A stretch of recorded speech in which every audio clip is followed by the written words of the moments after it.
Olá, pessoal. Então, vamos dar início aqui.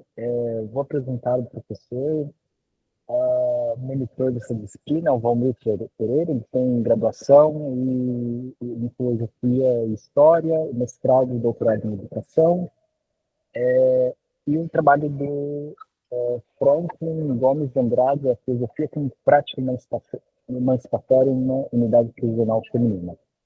Franklin, com a palavra, você. Ok, boa tarde. Vocês me escutam bem? Sim, muito bem. Pronto, eu não consegui ouvir com clareza a fala do professor Luiz.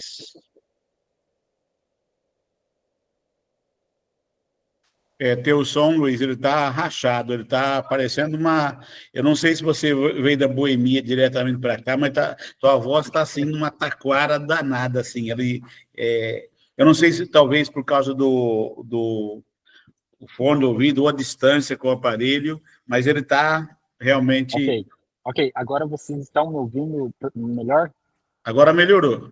Ok, vou Melhorou. falar mais perto do computador, porque aí eu consigo ter uma discussão melhor. Basicamente, Franklin, eu fiz uma apresentação bem breve do professor Valmir, professor monitor dessa sessão. Então, ele tem mestrado e doutorado em educação, e ele é o monitor dessa sessão, e ele vai fazer, na condição de monitor, ele vai fazer de mediador, na função de mediador, ele vai fazer as considerações do seu trabalho. Então, a Ok, palavra é com você. perfeito, ok. Bom, vamos. Sai sério. Está aparecendo já. Fica à vontade. Apareceu? Até 20 minutos. Pronto, ok. Bom, a proposta que a gente traz da nossa pesquisa, como o próprio título já deixa bem claro, é um olhar para o processo de educação dentro de uma unidade prisional, e uma unidade prisional feminina localizada aqui na cidade de Crato, no Cariri cearense. É isso? E por quê? Porque pensar em educação no sistema prisional, educação para mulheres no sistema prisional, e com propriedade pensar o ensino de filosofia dentro desse contexto. Nos últimos tempos, eu, como professor, tenho sentido que a educação dentro do sistema prisional ela vem passando por um processo de transformação onde a ideia e o objetivo de se ter uma escola no sistema prisional vem se perdendo, não é isso? Dando lugar, muitas vezes, a um pragmatismo onde se busca resultados estatísticos para corresponder a tabelas e perspectivas numéricas da Secretaria de Educação e da própria Secretaria de Administração Prisional.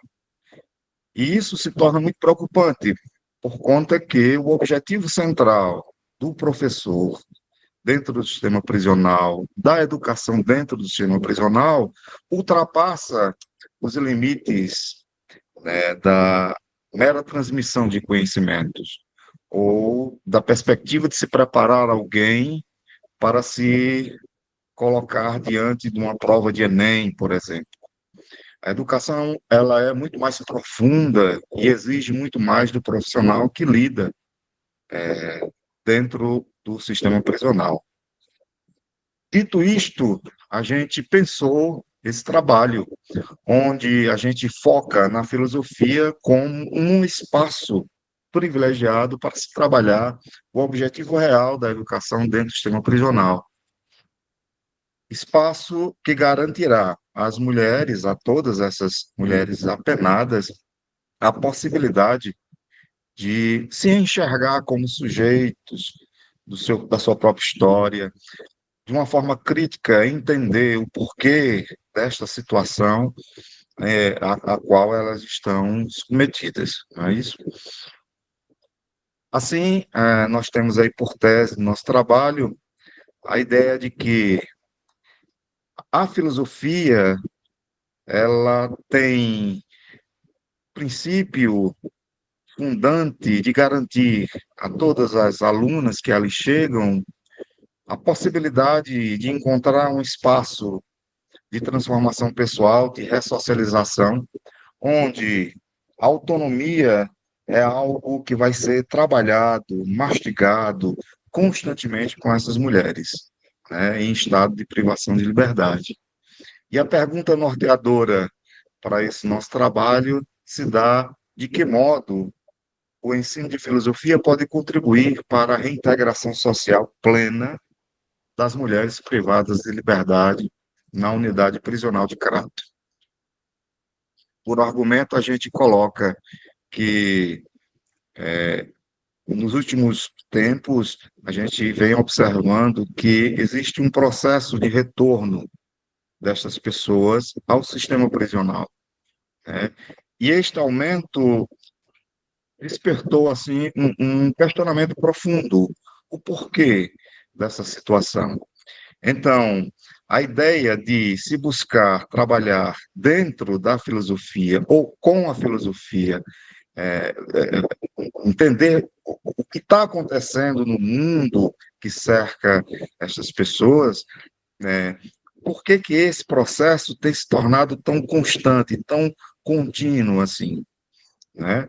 Isso porque a filosofia ele é um espaço específico para que a gente possa desenvolver o senso crítico e reflexivo acerca da vida, acerca das circunstâncias, acerca daquilo que está ao nosso redor, né? Para que a gente possa entender o que ocorre de fato e entender principalmente aquilo que eu sou dentro desse contexto. É isso? E aí a pergunta norteadora para este momento é de que maneira a inclusão dos temas filosóficos trabalhados em modo de oficina na sala de filosofia pode incentivar a transformação e autonomia das mulheres privadas de liberdade na unidade prisional feminina de Crato. Isso por conta que a gente tem observado com muita propriedade de que nós estamos nos afastando, assim, de uma forma muito pontual, do nosso objetivo enquanto educadores dentro do sistema prisional, né?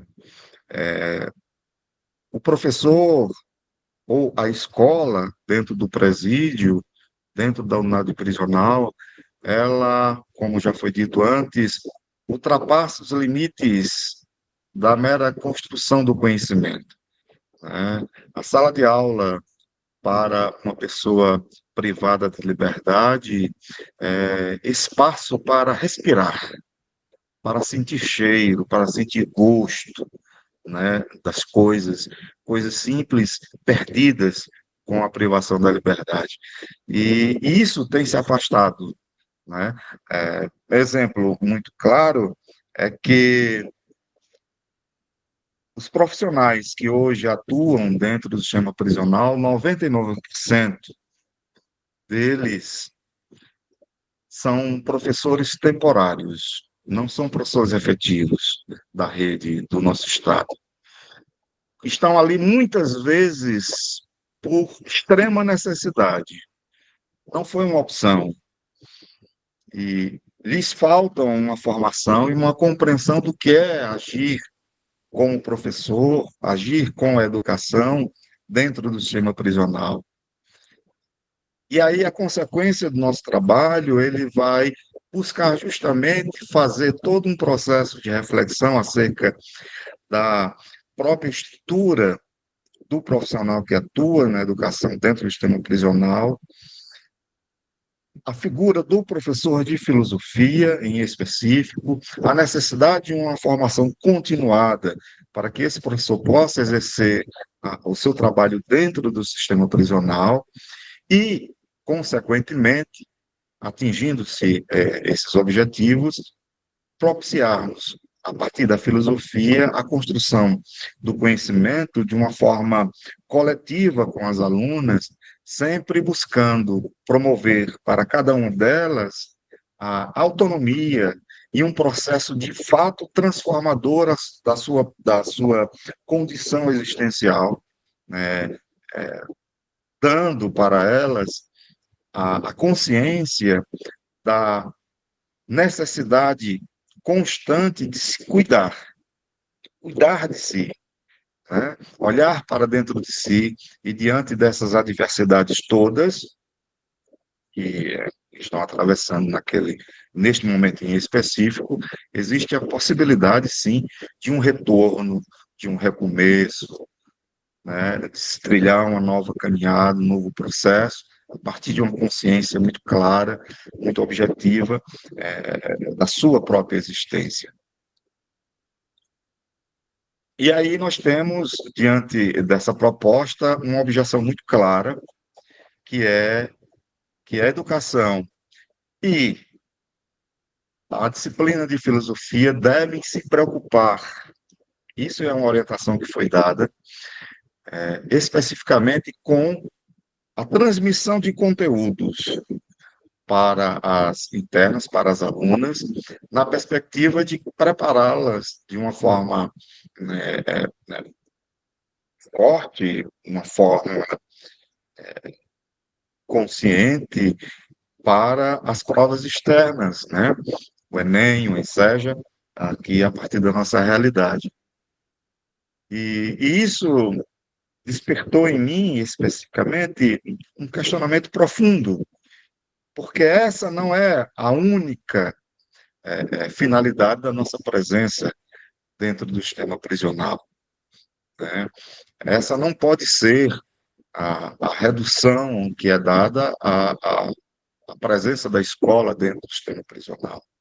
Haja vista todos os elementos que anteriormente falei, que na visão da interna, diante da escola, elas têm, né, daquele momento, daquele espaço.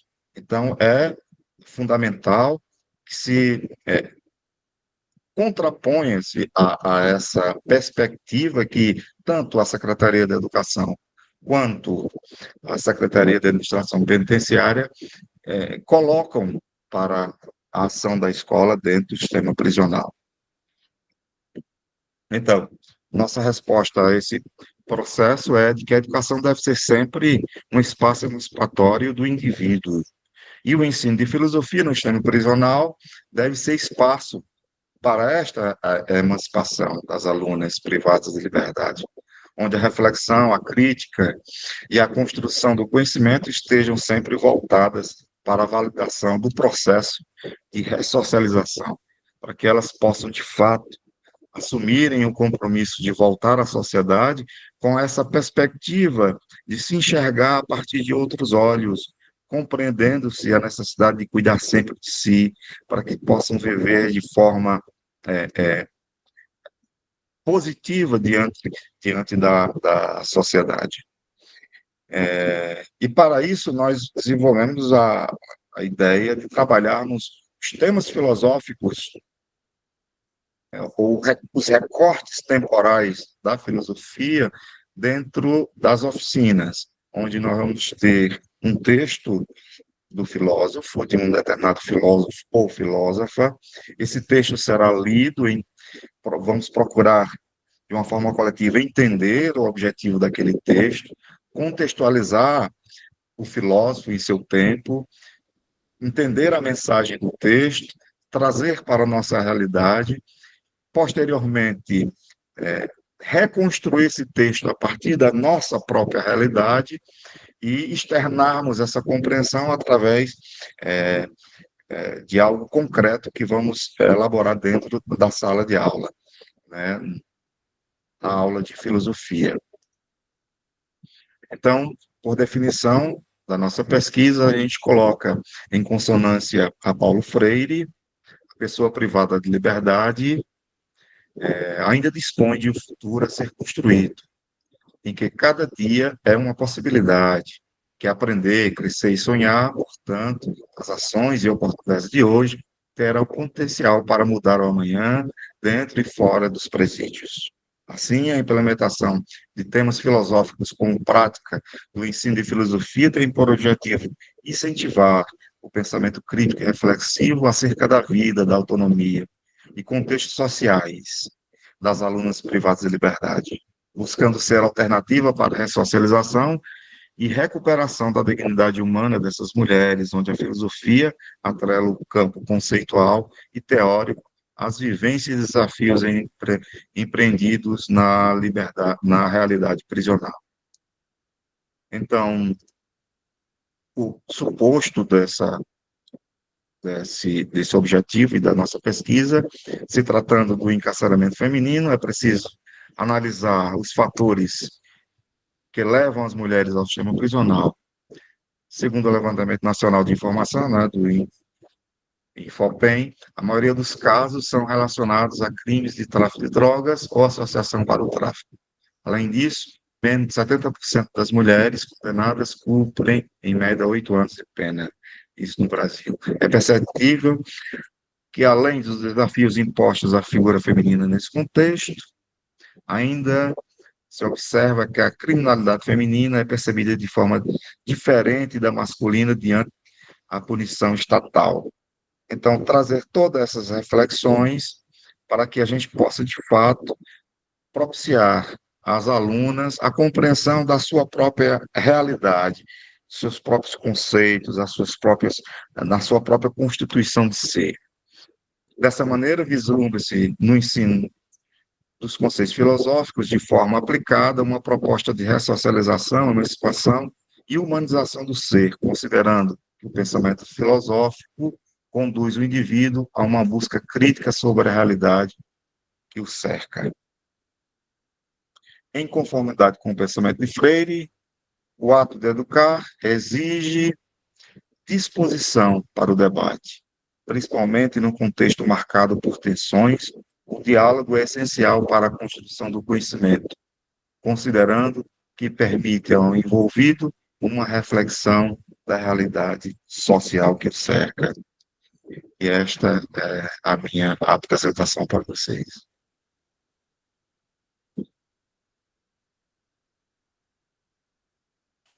Muito obrigado, Franklin, pela apresentação. Ainda tem 4 minutos.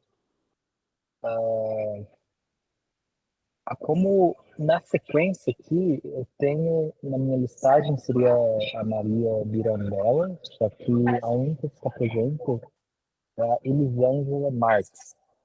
Ela trabalha uma proposta de ensino de filosofia a partir de pensadores e pensadoras negras brasileiras. Então, Elisângela, com a palavra. Olá, boa tarde. Me ouvem? Boa tarde. Tudo Sim. bem? Perfeitamente. Boa tarde. Eu sou a professora Elisângela. Eu tenho quantos minutos? Até 20. É 20 20. minutos.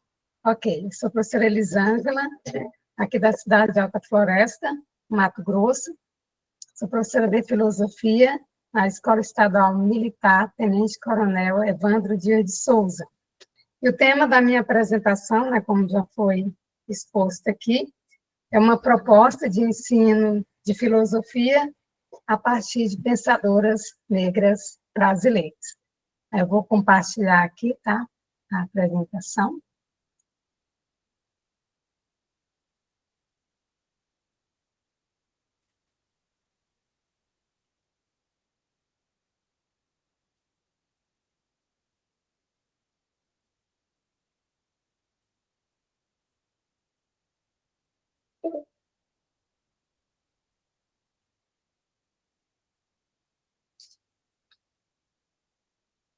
Estou tentando compartilhar, só que eu acredito que não está aparecendo aí, né? Quando eu clico aqui. Não, ainda não. Não apareceu nada, né? Eu Às clico vezes aqui e demora um pouquinho. Oi? Às vezes demora um pouquinho para aparecer aqui.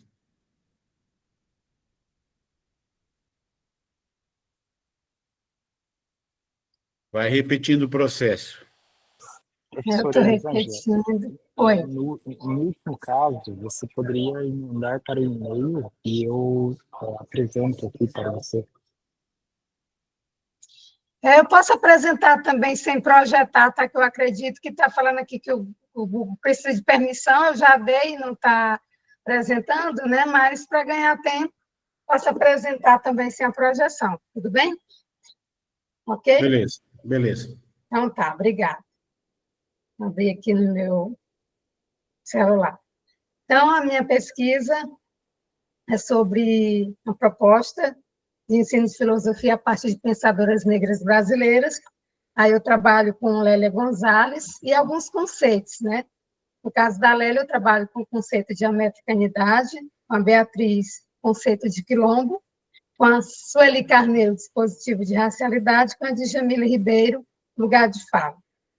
Aí deve surgir a pergunta, né? Por que trabalhar a temática feminismo negro brasileiro no currículo escolar a partir do pensamento de pensadoras negras brasileiras? Não é raro a gente ouvir que a disciplina da filosofia sempre esteve voltada, né, para a ação e atuação dos homens nos diferentes períodos históricos, que demonstra que o sujeito universal representado pela história da filosofia durante muito tempo foi o masculino. Em vários materiais didáticos, livros, apostilas, inclusive nessa minha pesquisa, eu fiz uma análise, né, dos cadernos do Sistema Estruturado de Ensino, e eu percebi uma ínfima e uma invisibilidade da participação, né, dessas filósofas, dessas mulheres. Então, são raras as menções. Quando essas mulheres aparecem sempre de modo secundário e dando menos destaque ainda à figura das mulheres negras brasileiras. Nesse sentido, é necessário apontar que, apesar da construção da filosofia como uma área de saber majoritariamente masculina, várias mulheres contribuíram para a área, muitas vezes sem ter o devido reconhecimento.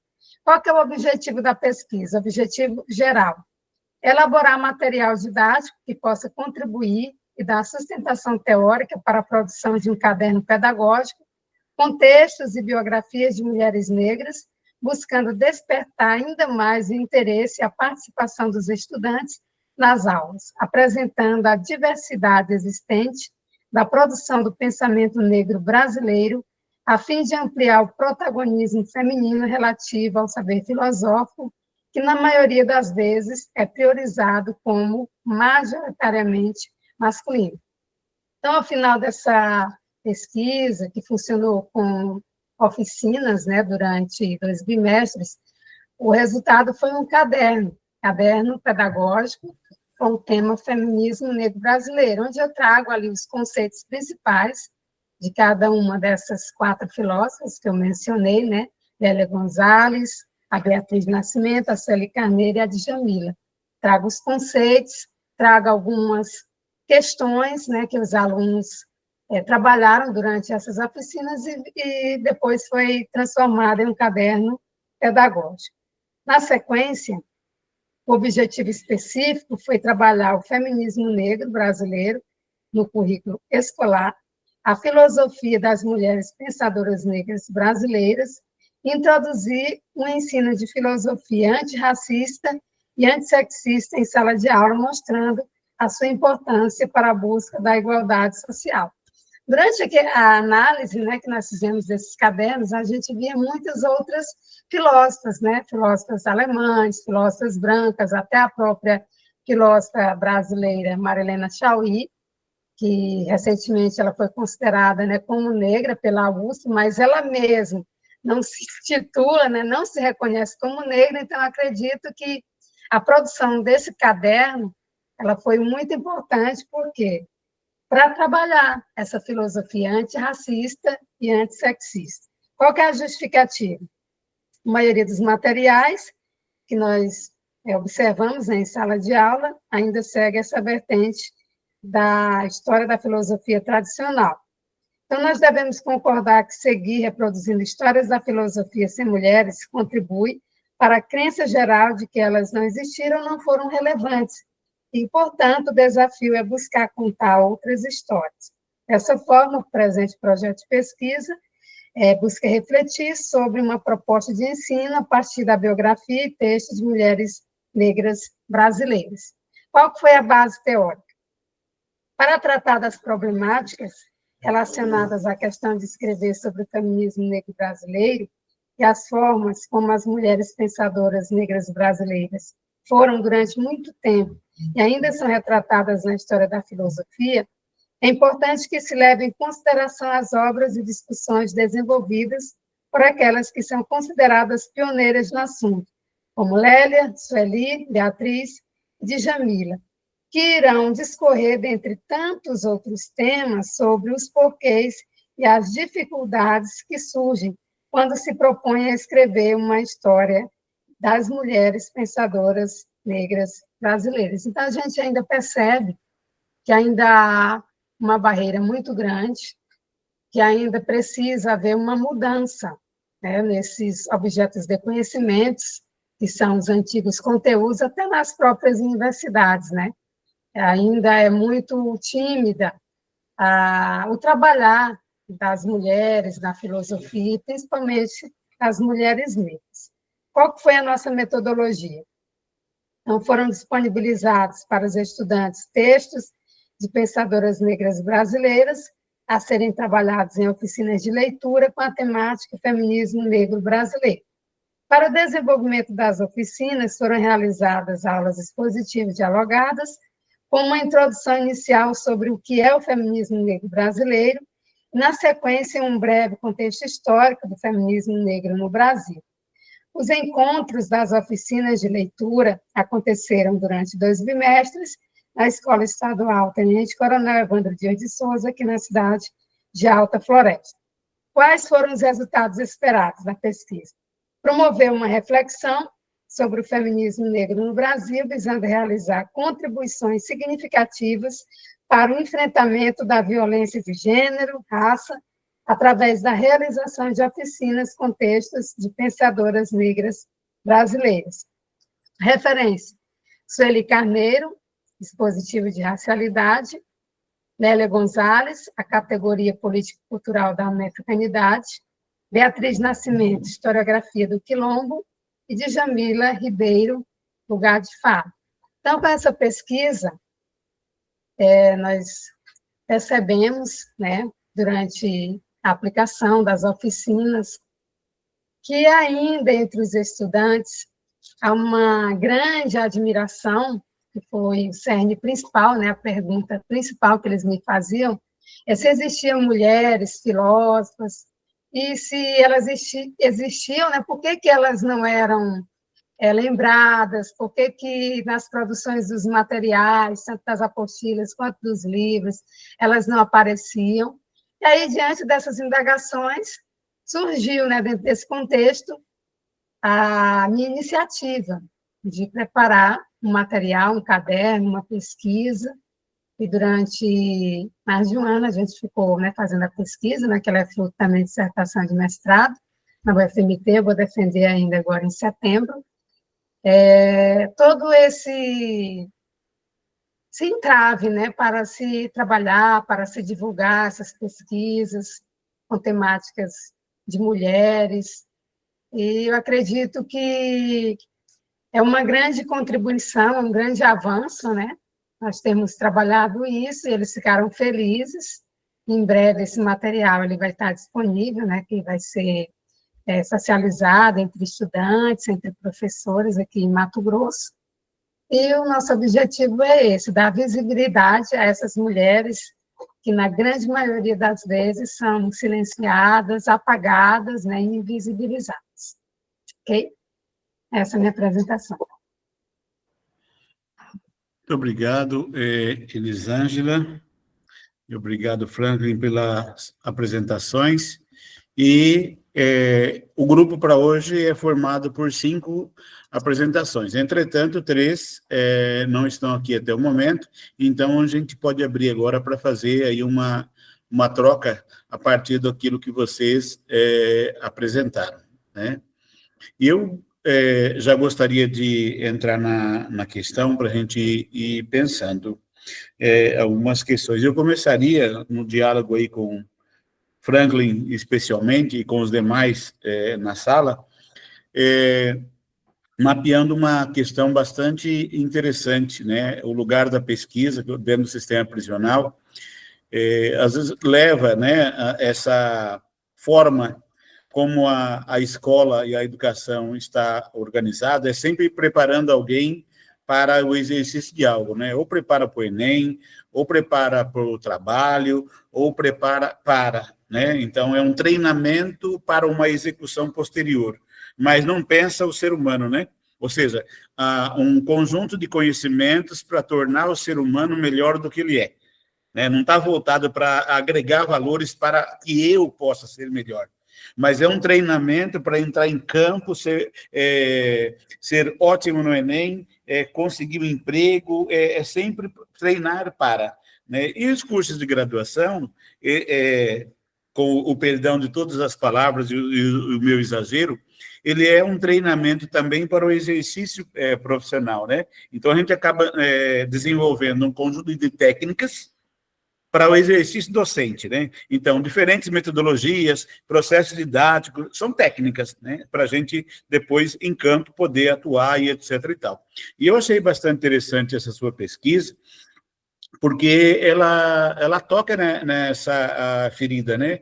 Ela não é um sistema numérico, nós temos 300 detentas aqui, e elas vão para o trabalho, e depois tem que preparar. Não, elas são seres humanos, né? Então, a gente precisa cuidar desse aspecto do humano, né? E aí eu fico pensando assim, não é qualquer filosofia ou conteúdo filosófico que tem utilidade nesse processo. Às vezes, você tem alguns aspectos filosóficos que são mais prejudiciais, né, a elas, né, e o ser humano em geral.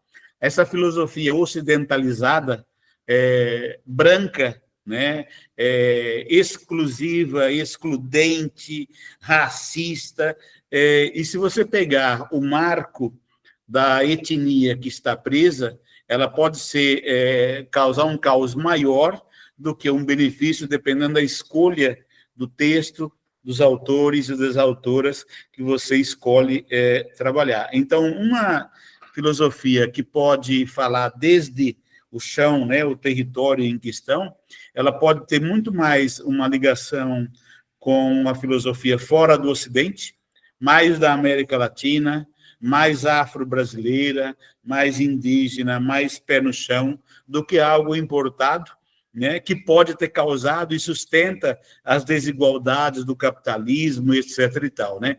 Então, acho que, assim, o seu trabalho ele é bastante interessante, promissor, e é também um desafio de encontrar essas fontes e esses textos que ajudem as mulheres nesse sistema prisional a enxergar coisas que antes uma certa filosofia era exatamente a causa da cegueira, né? Então, esse seria um desafio bastante interessante, e eu queria lhe ouvir depois. Sobre a pesquisa da Elisângela, acho bastante, assim, interessante, mas, ao mesmo tempo, eu fiquei me perguntando, nossa, ela está num colégio militar, né, trabalhando com uma temática dessa, ou ela vai sair de lá presa, né, ou vai ser demitida, alguma coisa, etc. e tal, né? Porque estar entre capitães do mato, né, ali com um tema como esse, né? Então, primeiro, filósofas já é não é qualquer coisa, né? E negras, né? Então, assim, você já puxou a arma 2 vezes ali só para começar a sua pesquisa, né? E além de serem mulheres negras brasileiras, né? Então, pensando na síndrome do vira-lata, né, e o vira-latismo filosófico presente também na academia, né, pensadoras brasileiras e ainda negras, né, aí é um desafio triplo, né, para essa pesquisa, né? E aí eu queria saber de você resistências que você tem encontrado aí, ou no colégio, ou às vezes no próprio programa, né? Enfim, né, a aversão a essa temática, às alturas e tudo mais, certo? Aí, Franklin e Elisângela, fiquem à vontade para falar, também sobre as outras pesquisas, enfim, toma à vontade. Obrigado, professor, pelas colocações. Quem gostaria de se voluntariar para começar? Não consegui entender o Luiz novamente, mas... Com você, Bom, Franklin. de fato, desenvolver essa pesquisa tem sido um desafio, né? Porque um exemplo bem claro, na unidade prisional, nós estamos tendo, além da escolarização ofertada pelo Estado, a presença do SESI na formação na educação básica para as internas. Não desmerecendo o trabalho que o SESI desenvolve no sistema prisional, mas o SESI ele entra no sistema prisional com uma especificidade. Ele está ali para garantir, dar às internas a condição de se profissionalizar, né, entre aspas. E esse processo de profissionalização, atrelado à educação, retira do indivíduo a sua condição de ser autônomo, e passa a ser objeto dentro de um sistema bem maior. Isso é muito claro, né? A pessoa, quando entra no sistema prisional, ela é bombardeada de diversas formas, com tensões múltiplas, que ocasionam, e esse é o objetivo, ocasionam a desestruturação do seu ser, né? A, a ideia fundante é de que, quando você entra no sistema prisional, você perde a sua identidade de ser. Você passa a ser simplesmente um número a ser contado, a ser observado, né? E essa educação, dentro dessa perspectiva empresarial, industrial, educação em série, ela provoca a confirmação desse processo de desestruturação da ideia de ser, né? E nós, diante desse nosso trabalho, estamos tentando nos colocarmos contra esse processo, né? Contra esse processo. Então, a gente traz tanto o pensamento da Sueli quanto da Davis para a reflexão e a construção de uma nova perspectiva de vida para essas mulheres apenadas, para nós todos que estamos ali inseridos dentro desse contexto do sistema prisional, né? Então, é importante, mais do que nunca, de que elas, primeiro, lógico, porque são aquelas que estão vivendo, né, no chão da fábrica, como se diz, a situação, mas para que aqueles que estão acima de nós, nas secretarias que regem os nossos momentos, possam observar de que a finalidade da educação e do ensino de filosofia dentro do sistema prisional não pode ser reduzido a essa mera continuação de um processo de destruição da dignidade da pessoa. E aí a gente traz também o Paulo Freire, traz o Foucault para nos ajudar nesse processo. Ok, respondendo a pergunta, né, do professor Dr. Valmir Pereira, a gente sabe que são grandes entraves, mas como eu sabia, né, no terreno que eu estava, eu tive toda uma precaução para começar a trabalhar com esse tema, porque a gente sabe, né, do lugar que a gente está, né, das sanções e tudo, então eu já fui, a partir do momento que os meus alunos iam fazendo as perguntas, aí eu já fui trabalhando, né, até chegar à temática. E como foi que eu fiz? Eu comecei a trabalhar, quando elas iam, os alunos, né, as alunas perguntando sobre as mulheres, eu fui começar a trabalhar com temáticas sobre mulheres, já antes, né, de desenvolver a temática com as pensadoras negras brasileiras. Aí eu trabalhei sobre mulheres de alta floresta e fiquei surpresa, porque ao trabalhar, eu recebi todo o apoio do diretor da escola, né, Tenente Coronel Ranier, que ainda hoje é o atual diretor da escola, que leva o nome da escola já é falecido.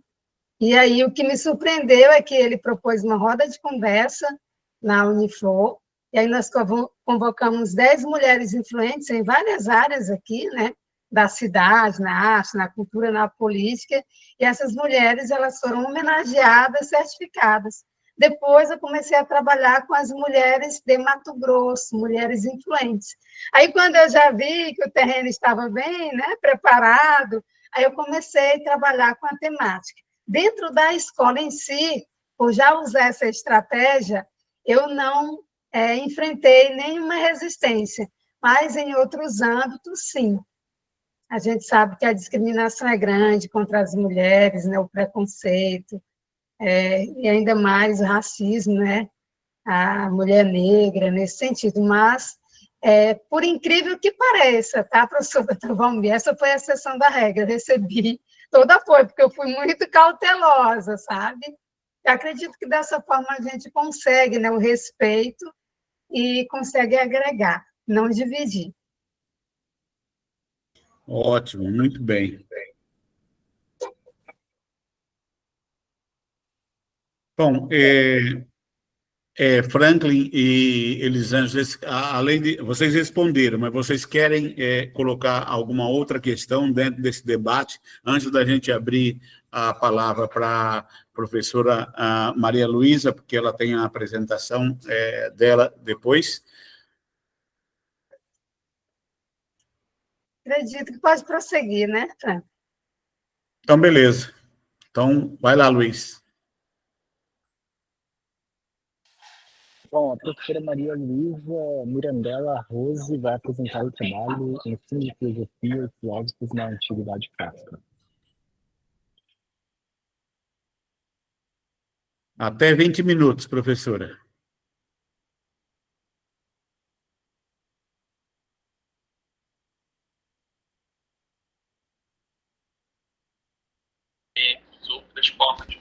Boa tarde, desculpe a demora, mas eu não estava conseguindo entrar na sala, consegui depois com a ajuda de uma colega, mas eu entrei na sala 5. E aí agora continuei tentando, agora consegui entrar na sala 6, mas pelo celular, e também não consigo sair da sala 5, está tendo a apresentação de outro colega. Bom, meu nome é Maria Luísa Mirandela Rose, eu sou aluna da Unirio, do mestrado profissional, minha orientadora é a professora Valéria Vilke, e o meu tema são as mulheres na Grécia Antiga. Eu comecei a fazer esse mestrado depois que eu li uma entrevista com a professora Ruth Hagengruber, da Universidade de Paderborn, na Alemanha, onde ela dizia que haviam mulheres filósofas desde a Antiguidade Clássica. Eu estranhei porque durante todo o meu curso de filosofia eu ouvi falar de 3 mulheres e elas associadas a filósofos, né, que foi a Marilena Chaui, a Hannah Arendt e a Simone de Beauvoir. Mas nós não estudamos elas, e na época, eu achava que era natural, que só haviam filósofos, homens mesmo, que a filosofia feminina, que a parte feminina era da parte pedagógica. E a partir dessa entrevista eu comecei a me interessar, e a diretora da escola que eu trabalho colocou no aviso que havia o mestrado profissional, e eu me inscrevi e consegui entrar.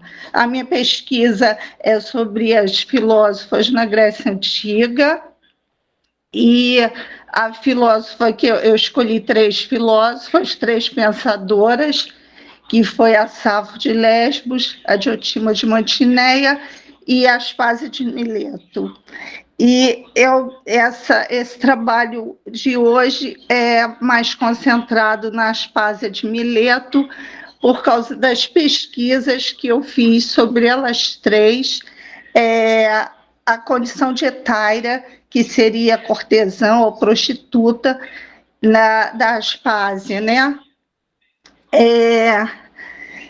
A Aspásia não veio lá de Mileto, né, que atualmente é a cidade de Istambul, na Turquia, e ela não tem nada escrito sobre dela. As coisas que nós, as notícias que nós temos são através de homens, de pensadores do sexo masculino, no caso Plutarco, Sócrates, né, através de Platão, e Aristófanes, além de Xenofonte. O meu projeto visa resgatar essas filósofas e, em especial, provar, né, tentar provar que Aspásia não era uma etaira, né? Aspásia foi levada, era de família rica, ela foi levada para Atenas por Alcibíades o Velho, que estava exilado em Mileto durante um período, e quando ele volta para Atenas, ele leva Aspásia, que era parente dele, né? Me parece que ele era casado com uma das irmãs de Aspásia. E Aspásia é bem nova, tem por cerca de 20 anos, e a família de Alcibíades tem laços estreitos com a família de Péricles. Então, assim que chega a Atenas, ela já convive com a família de Péricles. E Péricles era o governador de Atenas, o homem mais importante da época, e ele se apaixona por Aspásia. Aspásia é uma mulher muito inteligente, muito culta, e ela é uma retórica. Ela escreve discursos e ela tem uma projeção em Atenas, ao contrário das outras mulheres que viviam trancadas no gineceu, né? Onde o papel das mulheres de Atenas era restrito aos serviços domésticos e à reprodução, né, e à maternidade. Aspásia era o contrário dessas pessoas, dessas mulheres. Eu me lembro que eu li uma frase de Sófocles que Aristóteles cita na Política, que eu achei muito interessante, que é ao contrário de Aspásia, né, que ele fala que o silêncio é o adorno da mulher. E Aspásia era uma retórica, era exatamente o contrário disso, e aí eu fico imaginando como as mulheres de Atenas receberam Aspásia de Mileto, né?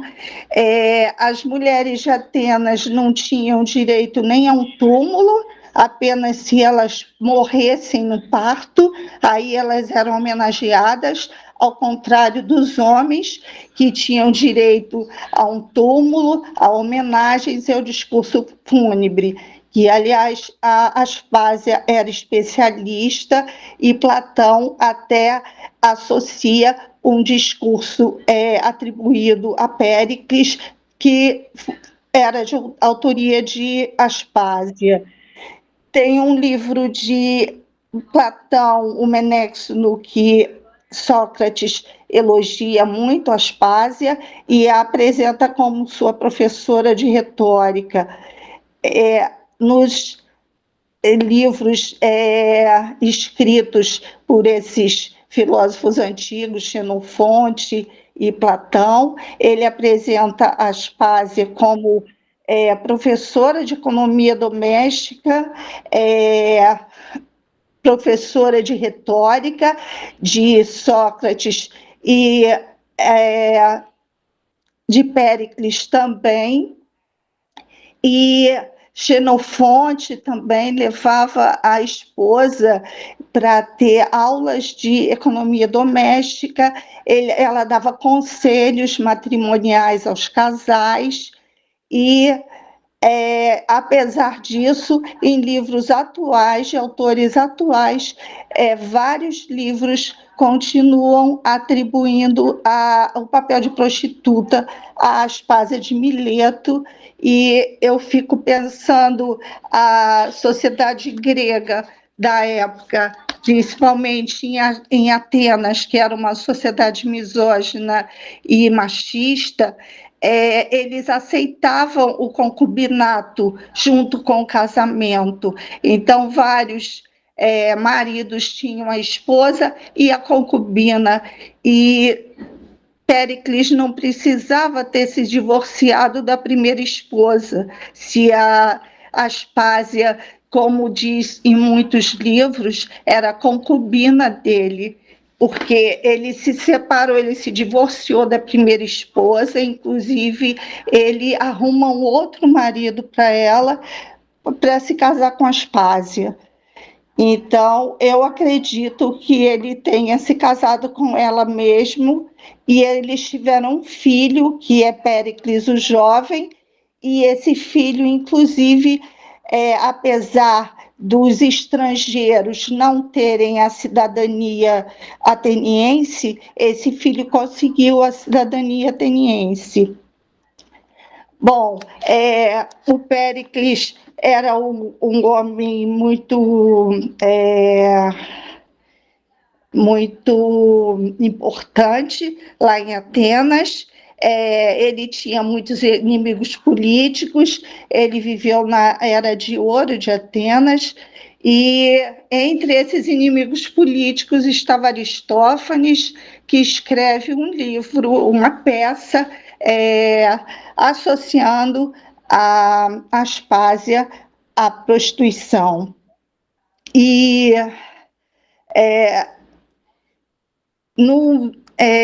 Plutarco, né, que quando fala disso, na vida de Péricles, ele argumenta que Péricles teve muitos inimigos políticos e que, inclusive, Aristófanes era um deles. E um outro comediógrafo chega a acusar a Aspásia de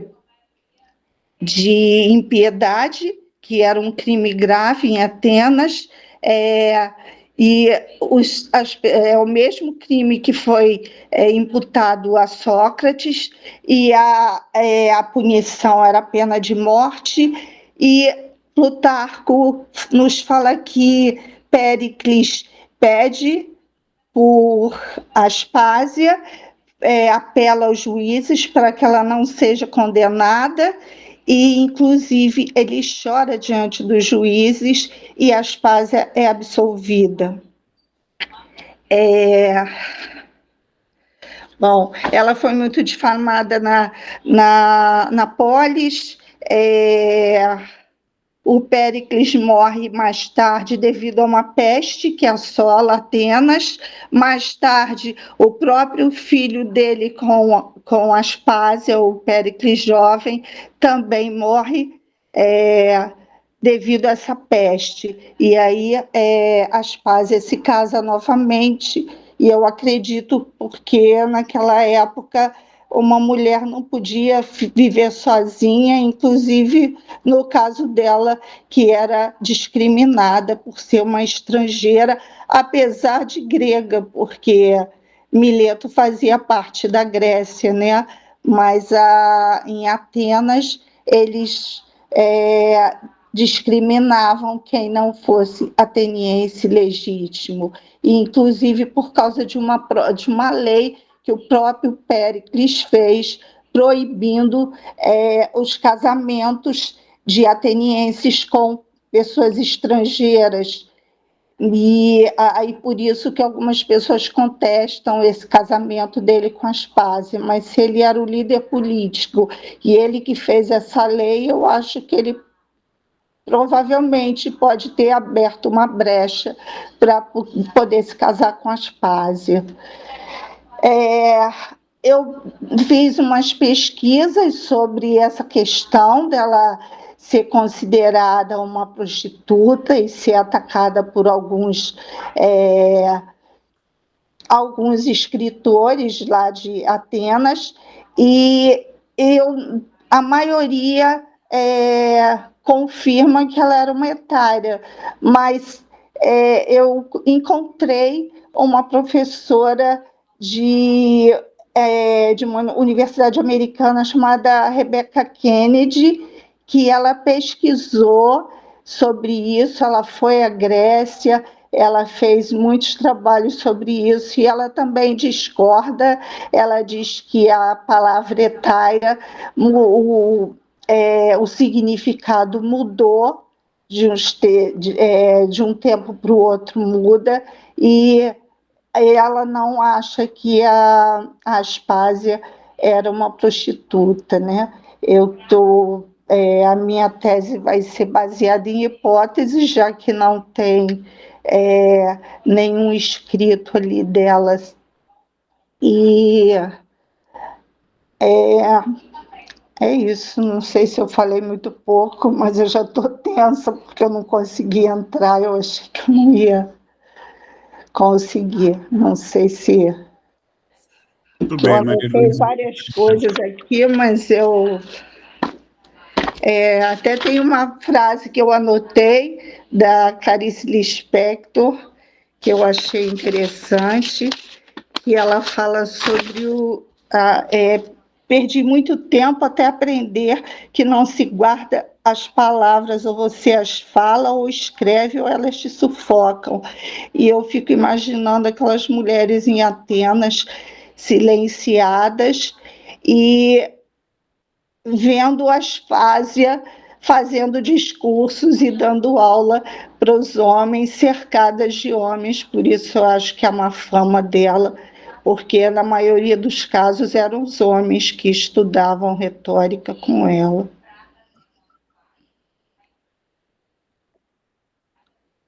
Pois bem. Então, feita a apresentação, aí Arthur entrou aqui, mas saiu, não sei se caiu, o que aconteceu, mas a gente vai, então, como ele não está presente, ou nenhuma outra apresentação prevista, a gente vai, então, para a fase do diálogo com essa última apresentação da professora Maria Luísa. E eu queria logo saber qual é, de fato, a problemática da sua pesquisa, que a sua narração ela não indicou o que você vai fazer, afinal de contas, qual é o problema da sua pesquisa que levou à elaboração do projeto e tudo mais. Bom, o meu projeto visa resgatar essas mulheres filósofas, porque em nenhum livro do ensino médio, quando nós ensinamos filosofia, os livros só constam nomes de filósofos homens, não tem filósofas mulheres, e nem na época da faculdade. O meu projeto é sobre o resgate das mulheres pensadoras da filosofia grega, e o produto do meu trabalho seria o capítulo do livro de filosofia sobre as mulheres que estão faltando, e esse é o trabalho que eu estou fazendo com os meus alunos. Bom, não sei se eu respondi, Certo, ok. E eu pesquisei, escolhi 3 pensadoras, a Safo, que era a criadora da poesia lírica, e só chegaram, dos 9 livros que ela escreveu, só chegou 1, e ela é do século VII a.C., enquanto Homero, que era do século VIII, tem os livros completos, as obras completas. Eu acho que existia assim, uma misoginia pelo fato delas serem mulheres, e nas palavras de Humberto Eco, ele, num dos textos que eu li, ele questiona se alguns homens não se apropriaram das obras dessas mulheres, já que elas não podiam ter voz e elas não podiam publicar nada, né? Além dos padres da Igreja Católica, os padres copistas, que copiavam as obras antigas que chegaram até nós, e é lógico que levava muito tempo para copiar, porque eram todas cópias à mão. Provavelmente as mulheres eram descartadas, as obras de mulheres, ou então iam para o final da fila. Certo. Franklin, Elisângela, alguém quer entrar no debate? Tem alguma questão, colocação?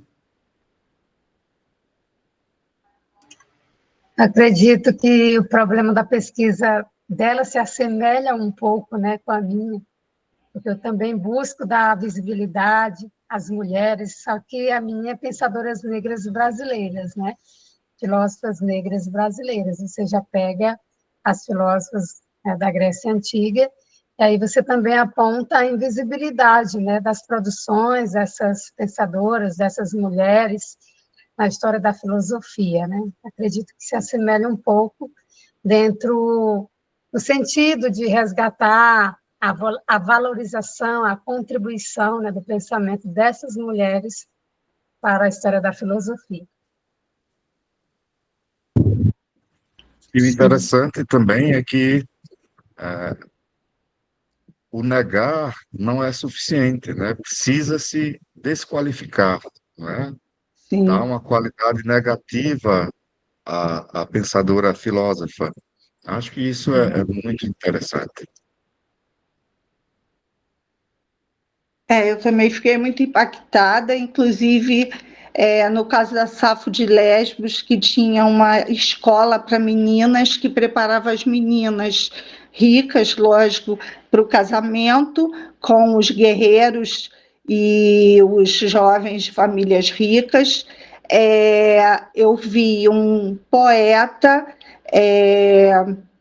do século VI, quer dizer, 100 anos depois, associando ela a, como que se diz, associando ela ao romance, a ter romance com as alunas. E eu também fiquei indignada, porque, no caso dela, algumas pessoas associam a Ilha de Lesbos ao lesbianismo.